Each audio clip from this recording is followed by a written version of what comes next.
Matt Rife's life is far from ordinary. From stirring up heated controversies to literally chasing ghosts in haunted houses, his story is anything but typical. But beyond the stage lights and attention-grabbing headlines, there's a hidden side of Matt that most people never get to see.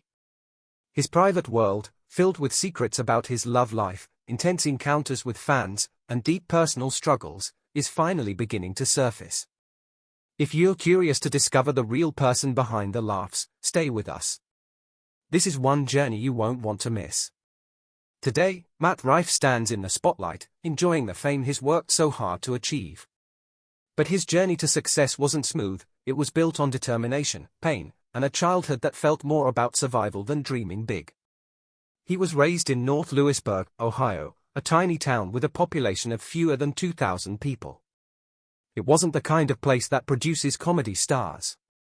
The most thrilling school event was Drive Your Tractor to School Day, and no, that's not a punchline, it was actually part of the school's Spirit Week.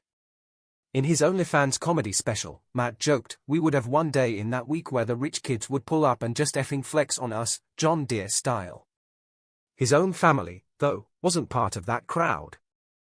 On the Sharp Tongue podcast, Matt opened up about growing up in a trailer, not the trendy, cozy kind you see on social media, but one where every strong gust of wind made it feel like the entire place might blow away. "One of those tractors could have hauled our house off its lot," he said, only half joking. College never felt like an option. No one in his family had ever attended, and the most likely outcome for him was getting a job at the local Honda plant. "If I stayed, I would have probably just ended up working at the Honda plant nearby," he admitted on Brandon's Comedy Bomb show. That quiet expectation loomed large: finish school, take a factory job, and that would be life. But Matt didn't quite fit into that mold. He started finding laughs in school, though not the kind teachers appreciated. On Riffin' with Griffin, he recalled how his biology teacher once looked him in the eye and told him, "You're gonna be flipping burgers by 20. She wasn't completely off. He did end up flipping something, but it wasn't burgers. He flipped the narrative of his life. Behind Matt Rife's sharp humor and confident smile lies a deep emotional wound, one that has shaped his comedic voice. "I swear, the blueprint for being a great comedian is daddy issues," he said on Cancelled with Tana Mongeau, half joking, half revealing. "It's the key to success, absolutely. You have to have some trauma." For Matt, that trauma began early. His father, Michael Eric Gutzka, died by suicide when Matt was just 10 months old.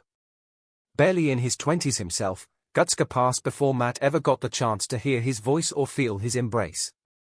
Raised by a single mother in that small Ohio trailer, Matt grew up in a home where silence about the past spoke louder than any words.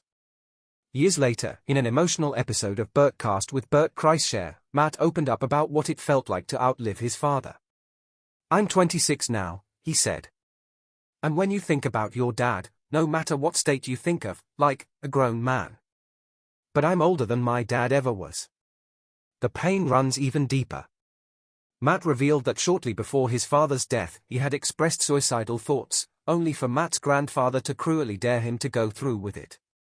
And perhaps most painfully, Matt shared that at the time of his father's death, his parents were separated, and his father had even questioned whether Matt was truly his biological son, demanding a paternity test. Even today, Rife openly admits, "I still don't know the results." It's a haunting uncertainty, especially when you're mourning someone who may have never believed you truly belonged to them. The emotional weight of that question lingers quietly. These days, Matt Rife's smile could turn heads anywhere, but that kind of self-assurance didn't come naturally. It was built slowly, through hardship, ridicule, and personal growth.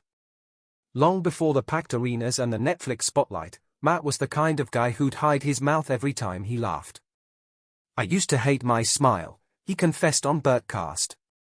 "I had what I call Ohio teeth, crooked, gapped, just rough."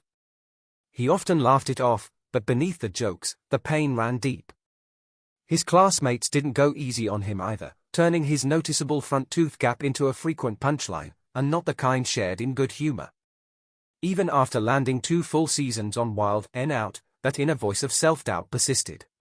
He still saw himself as the boy who was laughed at, not someone they were laughing with. Everything began to shift when he went on tour with the late Ralphie May. That opportunity marked a turning point. I used that money to fix my smile, Rife shared, a quiet and heartfelt nod to the man who'd believed in him when few did. In 2018, Matt shared his dental makeover with fans through a sincere Instagram post alongside Dr. Kourosh Madahi. "Some PPL don't know my teeth used to be facty and I'd rather have died than smile," he wrote. "But thanks to him, I can smile anywhere." His office, a funeral, Planned Parenthood. In an episode of Off the Vine, he reflected on how that pain shaped his comedy. "You get bullied, and instead of letting people see it hurts, you turn it into a joke. Then you're laughing with them." Now, his grin may sparkle with confidence, but it's his punchlines that shine even brighter. Matt's childhood took a hard turn when he was just 5 years old. Speaking on Bertcast, he recalled how his mother remarried a man who already had 3 daughters from a previous relationship. But this wasn't just your typical stepfamily story. By 2017, his stepfather worked as a mechanic while his mother put in long hours at an Amazon warehouse. In an interview with Very Good Light, Matt shared, "We didn't really have a lot growing up anyway. So I just really followed my dreams because I didn't have any other options." But chasing dreams didn't shield him from the painful reality of home life. On Sharp Tongue, he called his stepfather a stereotypical movie stepdad, but not in the light-hearted sense. "He was a violent alcoholic," Matt said directly, "and I got hit more times than I can count." The emotional wounds went deeper. His mother and stepfather had a child together, but their relationship slowly collapsed under years of toxicity and unhappiness. Matt explained they didn't have the money or resources to escape, stuck in a damaging cycle for far too long. Though they eventually divorced, the trauma remained. Through it all, however, Matt has remained devoted to his mother. On Cancelled with Tana Mongeau, he talked about wanting to buy her a home one day, a peaceful refuge, far from the painful past they endured side by side. In June 2023, Matt took to Instagram with a major announcement: his Problematic World Tour was officially happening. The excitement only grew when Ashton Kutcher gave him a shout-out, adding some major star power to the moment. The tour was massive, over 100 shows across North America and Europe. For someone who used to perform for 35 people with free tickets, it was a mind-blowing rise. "We broke Ticketmaster," Matt proudly shared, calling the experience insane. But the non-stop pace began to wear on him. By May 2024, just hours before a show in Bloomington, Indiana, Matt unexpectedly cancelled 2 performances. His tweet to fans revealed both his frustration and fatigue. "I'm so effing sorry, but due to a last-minute medical emergency, I have to reschedule our shows tonight, again." Matt Rife had been performing at a relentless pace, over 40 shows each month for nearly a year and a half, without ever needing a break. But everything changed when he nearly collapsed on his way to a show, completely drained from exhaustion. The Los Angeles Times confirmed fans' worst fears. His medical team immediately stepped in, recommending 2 full weeks off from touring. Ticket holders received a blunt message explaining the situation. For someone who had just broken into the comedy world with massive success, this sudden halt was a clear sign: even the brightest stars can burn out. Still, Matt didn't stay down for long. By mid-June, he was back on stage, continuing right where he had left off. But his journey to success was anything but easy. Back in 2017, the comedy community suffered a painful loss when Ralphie May passed away at just 45 years old. But for Matt Rife, Ralphie was more than a public figure. He was a mentor who had believed in him early on and offered him the breaks that helped launch his career. However, their history wasn't always smooth. On the Jeremiah Wonders podcast, Matt opened up about the time Ralphie unknowingly broke his heart. At 16, a hopeful Matt had messaged Ralphie on Twitter, asking for a chance to perform at one of his Ohio shows. But Matt's nervous mother got involved, bombarding Ralphie with questions: "What time do we need to be there? How long is the set? Do my parents need to do anything?" To Ralphie, it seemed like hesitation, and he pulled the offer. Matt was devastated and barely spoke to his mom for weeks afterward. Despite that early misstep, Ralphie didn't give up on Matt. When the time was right, he offered him another chance, this time paying him $100 for his first gig. That moment was life-changing for Matt. As he later moved to Los Angeles to fully pursue comedy, Ralphie continued to show his support, treating Matt to meals, slipping him money during the holidays, and offering a level of encouragement that felt like family. In 2021, Matt honored his late friend with a simple but heartfelt tweet, "I miss Ralphie May." For those who know him, that message speaks volumes about how deeply the loss still affects him. Matt's rise in comedy came fast, and it hit harder than he expected. In an interview with Us Weekly, he admitted that the rapid success had taken a toll. He had only ever dreamed of selling out small comedy clubs. "The dream I had was, okay, if I could just sell out weekends at comedy clubs for 300-seat venues, I effing made it," he shared. Becoming an arena-level performer like Dave Chappelle, Kevin Hart, or Cat Williams had never even crossed his mind. He reflected on how life used to be simpler. "I used to wake up with nothing to do all day until it was time to hit the stage at night," he said. "Now, I wake up and think, wow, I might never have a free day again. It's both a blessing and a curse." The physical toll has also been significant. "I'm on like an hour of sleep right now. I have horrific insomnia," he revealed. "If I could just sleep like a normal person, 6 to 8 hours, I think I'd be fine." The emotional strain was just as intense. "It's gotten so much worse," he said. "There's no crash course on how to be famous." Still, he found reassurance through the problematic tour. It gave him the confidence to handle what's ahead. "I've learned that I'm built for this," he said. Then, in late 2023, Matt found himself at the center of a swirling rumor online. A TikTok video posted by plastic surgeon Dr. Benjamin Collins sparked speculation that Matt had undergone cosmetic surgery. Comments poured in, with many assuming the doctor was hinting at Matt. But Matt was quick to shut it down. "Lying about medical history is illegal, just FYI," he fired back online. Not one to stay silent, he directly addressed the rumor in an Access Hollywood interview. When Mario Lopez asked about the biggest lie he'd heard about himself, Matt answered without hesitation, that "I've had plastic surgery." He explained that his appearance had changed simply because he hit puberty late. "I didn't look like this until I was like 23, he said. Still, the gossip stuck with him. During a December 2023 stand-up set reported by USA Today, Matt took the rumors head-on. "People said I had jaw surgery to get a jawline," he said. "I'm like, use your brain. If I were getting major surgery, do you think I'd start with my face? I wouldn't tell another joke for the rest of my life." With his trademark self-deprecating humor, Matt Rife joked, "I was ugly last week. Like, it was bad. And now I look like a handsome lesbian." It went full spectrum. That sharp wit is part of what's made Rife one of the most buzzed about young comedians in stand-up today. But in an interview with Men's Health in August 2023, Rife revealed that his good looks may actually be working against him. According to him, looking like a movie star might help if you're cast in an action film, but not so much if you're trying to make people laugh. "People don't want to laugh at physically attractive people," he explained. "You don't want to walk on stage and have people looking at your arms rather than listening to your joke." Still, Rife hasn't let that stop him from staying in shape. Instead, he says it pushes him to work harder on his material to make sure audiences are paying attention to the comedy, not just the aesthetics. In his own words, "Ladies, my jokes are up here."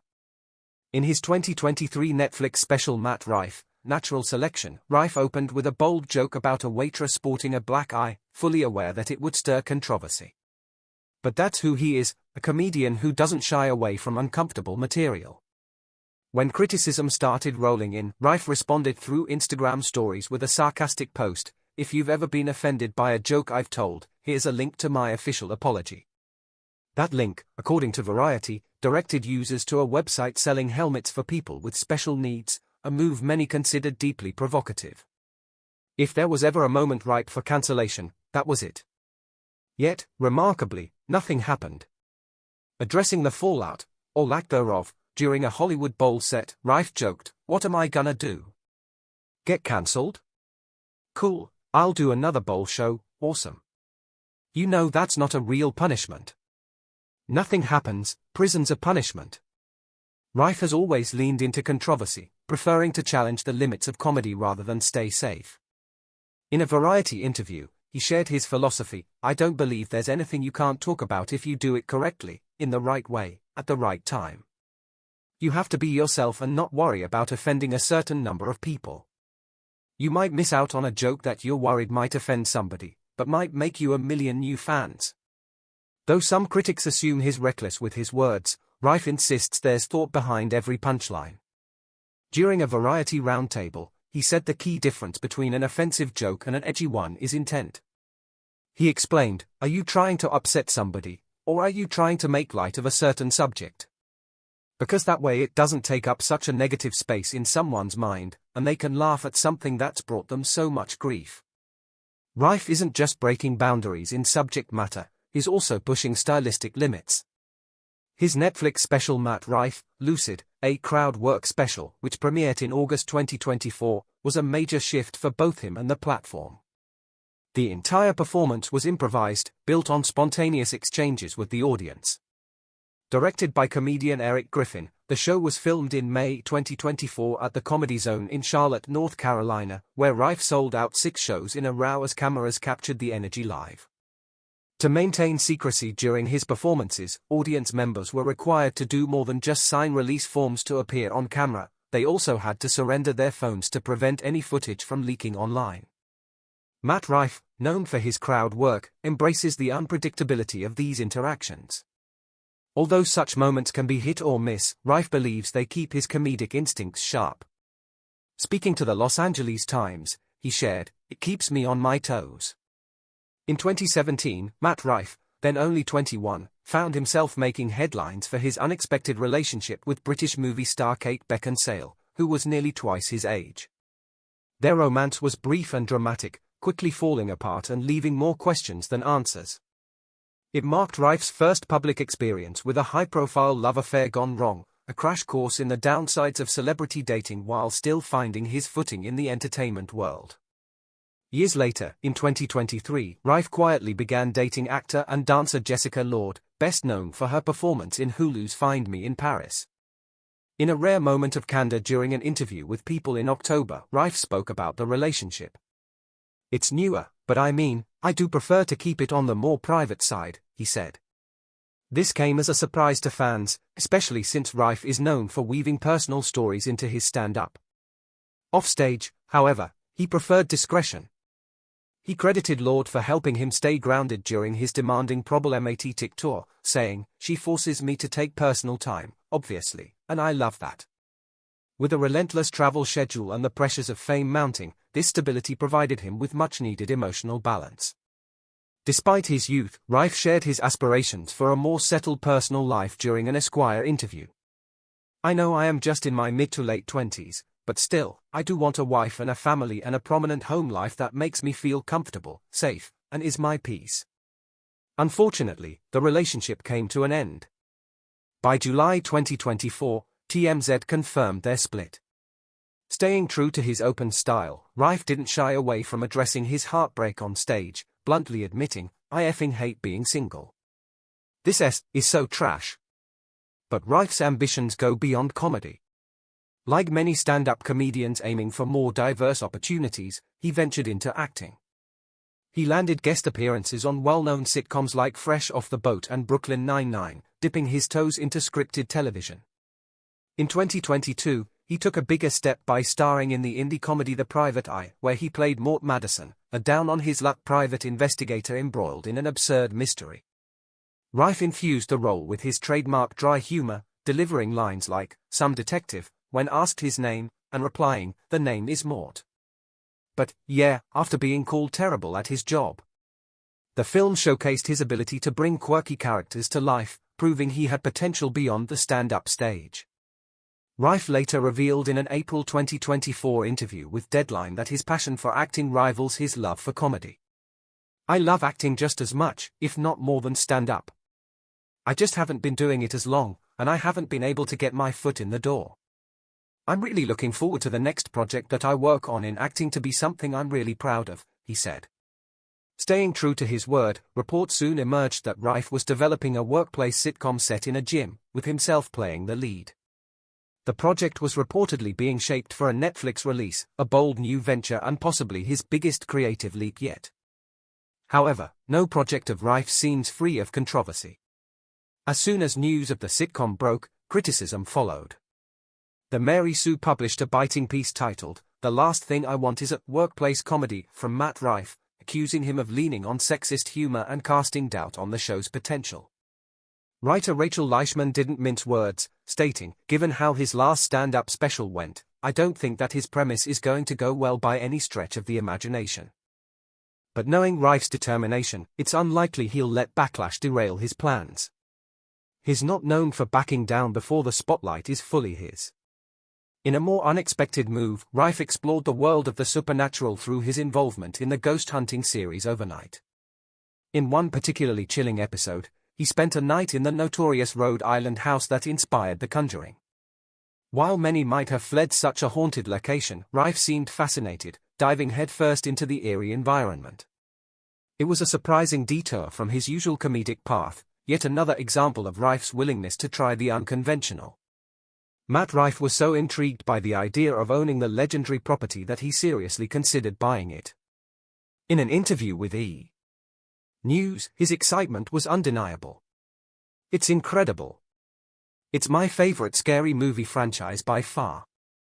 I think I could do incredible things with it," he said enthusiastically. The idea of owning such a famous and eerie house clearly stirred his imagination. Yet, the ironic twist? Rife admitted his biggest fear isn't ghosts, it's the dark itself. "You don't know what's in that. You have no clue. I'll tell you what's in there, ghosts and monsters," he said. This blend of fear and fascination made for captivating television and hinted at a deeper ambition. And it wasn't just talk. His friend and fellow comedian Elton Castee added fuel to the fire with a cheeky tweet, "Hey Conjuring House, myself and Matt Rife are ready and willing to buy it if you're keen to sell. Any date, we're ready to make it happen." The offer wasn't a bluff. Rife already owned a massive property nearby. On the podcast Are You Garbage, he shared that his Rhode Island lot spans 80 acres and includes 2 4-bedroom homes. "I got all that for probably the price of a 2-bedroom with no yard in LA, he explained, pointing out the practical side of his haunted dream. When you're as famous as Matt Rife, receiving gifts from fans becomes part of daily life. But not every present is sweet or sentimental, some are just plain strange." During a candid conversation with Tom Segura on the Your Mom's House podcast in early 2024, Rife opened up about the bizarre nature of some fan mail. "I've gotten hair. I've gotten toenails. No letter to go with them. Just in a bag," he admitted, shaking his head at the weirdness. But the odd fan behavior doesn't stop there. His shows have even turned into unexpected lingerie giveaways. "At your shows, Matt, even grandmas be throwing their bras at you," Segura joked, and Rife couldn't help but laugh. He's grown used to the unpredictable attention that comes with his celebrity status. However, there are times when fan admiration crosses into delusion. Rife spoke about fans who believe they have a personal relationship with him, often due to online scammers manipulating their trust.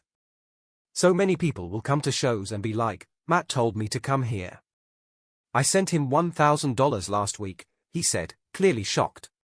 One particular encounter stood out. While waiting backstage, he overheard a woman pleading with security. A lady was like, 'I've been texting with Matt for weeks. We exchanged sexy photos together,' he recalled. She even pulled out her phone as proof. 'Look, he's texting me right now,' she insisted. But the reality? Rife, standing nearby, wasn't even using his phone. That experience was a sobering reminder of how dangerous online scams can be. "I'm never going to ask for money," he emphasized, issuing a strong warning to fans who may fall victim to false promises and deceit. Beneath the laughter and spotlight, Matt Rife's story carries emotional depth, none more touching than the bond he shared with his late grandfather, Steve Rife. On the Dropouts podcast, Rife opened up about how Steve was much more than family. He was his first comedy coach and biggest fan. Together, they spent countless hours watching classic comedies that would shape Matt's humor for years to come. Through his grandfather, Matt discovered legends like Adam Sandler, David Spade, and Jim Carrey, whose comedic styles subtly influenced his own. Rife even compared Steve to Robert De Niro's wild and bold character in Dirty Grandpa, a comparison that wasn't just for laughs. Steve truly embodied that uninhibited spirit and was one of the first to see Matt's comedic potential. He thought I was the funniest person in the entire world, Rife said, filled with admiration. But in November 2022, just 2 weeks before Steve was set to attend the taping of Matt's comedy special Matthew Stephen Rife, named after him, tragedy struck. Steve passed away. During the filming, Matt's emotion spilled over as he shared with the audience, "If I have ever made any of you laugh, ever, it's because of him." Steve's support went beyond just being a cheerleader, it was tangible. In Matt's early stand-up days, Steve bought 5 tickets to every show, just enough to meet the venue's minimum so Matt could perform. That kind of faith changed everything. As a heartfelt tribute, Matt left an empty chair on stage during the special, a quiet but powerful symbol of his grandfather's presence. On the About Last Night podcast, he revealed another sentimental detail. He wears a necklace that he once gave to Steve, the same one that was in Steve's hands when he died. Matt also carries a tattoo of the nickname Steve gave him before the fame ever arrived, Hollywood, a lasting reminder of the man who helped shape both the comedian and the person he is today. While many stars wait until decades of fame pass before writing their memoirs, Matt Rife chose a different path. At just 28, he signed a book deal with Gallery Books, an imprint of Simon & Schuster, for his upcoming memoir titled Your Mom's Gonna Love Me. The book promises a unique mix, part autobiography, part comedy special, and part wild recollection of his most chaotic first dates. In October 2024, Rife announced the project on Instagram, including the audiobook version, with a release date set for December, just before his 30th birthday. The timing feels symbolic, like closing out one chapter of life and starting a new one. Rife didn't hold back when talking about the book. In a statement from the publisher, he teased what readers can expect. "I'm excited for this book to give fans a new medium to get to know me and my journey on a deeper, more personal level," he said, suggesting the memoir would go beyond surface-level storytelling. Then came his trademark humor, "I pushed for more smut, but the publishers said no." That line alone is enough to spark curiosity. What spicy tales didn't make the final cut? This isn't your average celebrity memoir. It's unfiltered, hilarious, and unapologetically Matt Rife. Fans will get an inside look at the real person behind the spotlight, the highs, the lows, and everything absurd in between, long before the world knew his name. Thanks for watching, fam. If you enjoyed this video, be sure to like and subscribe to our channel. For more exciting stories, check out the next videos that pop up on your screen.